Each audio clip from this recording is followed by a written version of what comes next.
hoş geldiniz. Sefa bizler Gazze'yi Bismillahirrahmanirrahim ve la tahsabannellezîne kutilû fî sebîlillâhi emvâta.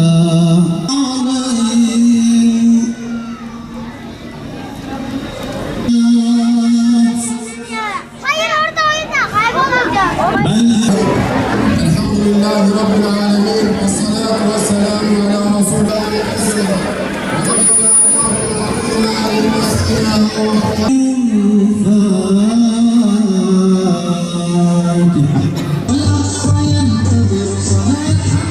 değerli krallarından dolayı Allah için ölenlere ölü demeyin. Her şehit ölmemiştir ve Allah katında diridirler.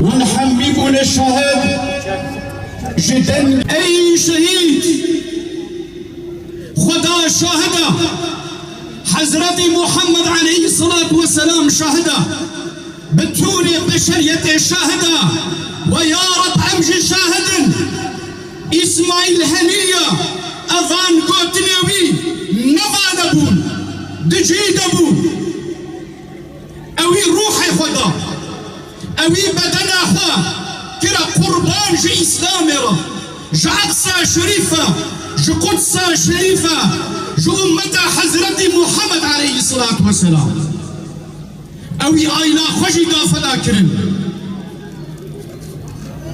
گلی مسلمانا یا رب تشهادتا موبتون مسلمانا جی شهید را تقبول بك اياها وجرب رشيدي بغير دقها شهيد بالمسلمين لجنازة سعد بن معاذ الرحمن لوفاة سعد بن معاذ رضي الله عنه هجية بالمسلمين حفلة حصل بيتنا عين رشدي أي المسلمين دلوقتي والله يروح ماشي هجية والله بدر مسلمانة مقدسات الإسلام بجهاد وشهادة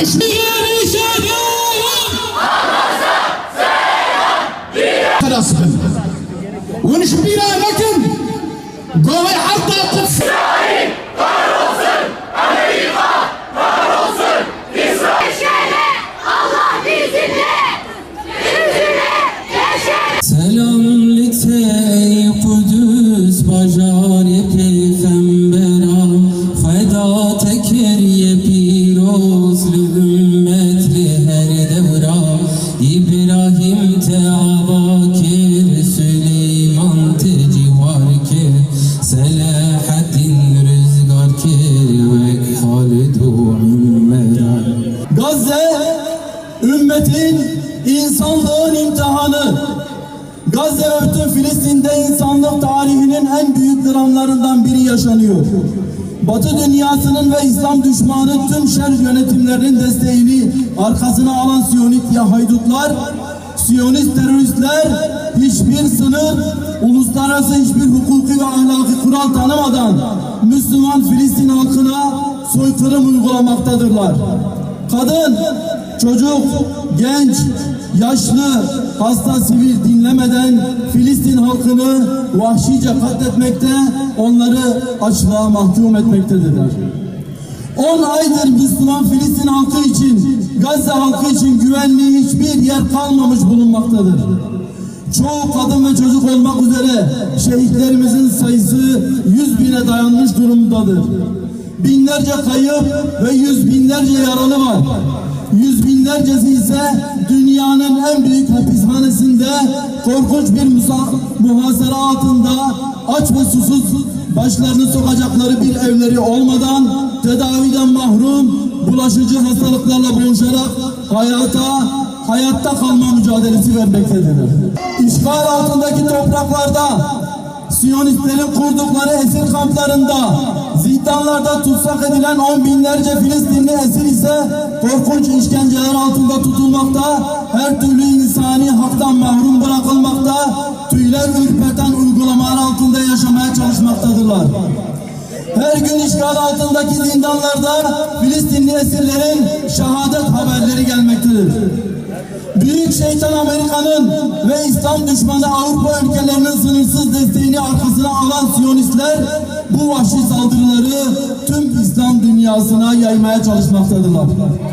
Siyonistler İslam dünyasının başındaki korkak, ürkek liderler ve işbirlikçi yönetimlerin derin sessizliği altında bu savaşın, bu saldırı ve istilanın Batı uygarlığını koruma uğruna olduğunu haykırmaktan çekinmemektedirler.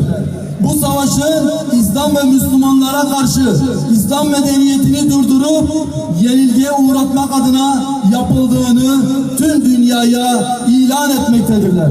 Siyonist rejimin başbakanı Netanyahu, Amerikan senatosunda tüm dünyanın canlı izlediği ve senatodaki tüm senatörlerin, milletvekillerinin onlarca defa deliler gibi alkışladığı konuşmasında biz İsrail Batı dünyasının ileri cephesiyiz. Bu bir medeniyet savaşıdır. Biz Gazze'de kazanamazsak tehlike Amerika'nın kapısına dayanır. Amerika için, Batı için kazanmak zorundayız ifadelerini kullanmaktadır. Amerika, İngiltere, Fransa ve bütün Batı dünyası, dünyadaki bütün İslam düşmanı rejimler Siyonistlerin bu korkunç soykırımını tereddütsüz desteklemekte, savaş gemileriyle, uçak filolarıyla Siyonistlere fiili destek vermekte, onlar da savaşa katılmaktadırlar. Çünkü bu savaş tereddüte mahal bırakmayacak şekilde hakla batılın savaşıdır. İslam medeniyetiyle İslam dünyasını esir alıp sömürmek isteyen barbar Batı uygarlığının savaşıdır. Bu savaş Kudüs'ün ve Mescid-i Aksa'nın özgürleşmesini istemeyenlerle başkenti Kudüs olan büyük bir Yahudi devleti kurmak isteyen küfür cephesinin savaşıdır. Sadece Filistinlilerin savaşı değil, bu savaş bütün ümmetin savaşıdır. Ümmet bu savaşta tüm gücüyle Gazze'nin, Filistin'in yanında durmalı, Kudüs davası etrafında birleşmeli, İslam dünyasını istila etmek isteyen Amerika ve Avrupa'ya dur demelidir. Müslümanlar Gazze'de kazanmak zorundadırlar. Müslümanlar Siyonistleri yenilgiye uğratmak zorundadırlar. Eğer Siyonistler Filistin'de, Gazze'de kazanırlarsa İslam dünyasının hiçbir coğrafyası güvende olmaz. Sıra İslam dünyasının diğer topraklarına gelmeden bu vahşi soykırım kapımıza dayanıp çocuk ve kadınlarımızın topluca katledilmeden şehirlerimiz Amerika'nın ve müttefiklerinin füzeleri altında harabeye dönmeden Müslüman Filistin halkının yardımına koşmalıyız. Onların imdadına lebbeyk demeli, canımız ve mallarımızla bu mukaddes direnişi saflarına yer katılmalıyız.